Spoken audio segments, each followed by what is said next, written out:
Clinical symptoms in live birds are categorized into respiratory, digestive, nervous, and reproductive signs. Respiratory signs: sneezing, coughing, nasal discharge, open mouth breathing, swollen sinuses, and watery eyes. Digestive signs: diarrhea, watery, greenish, bloody, or foamy droppings, cropstasis, regurgitation.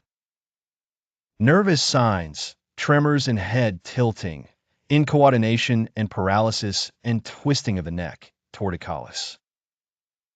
Reproductive signs: drop in egg production, soft or misshapen eggs, and vent prolapse or excessive straining.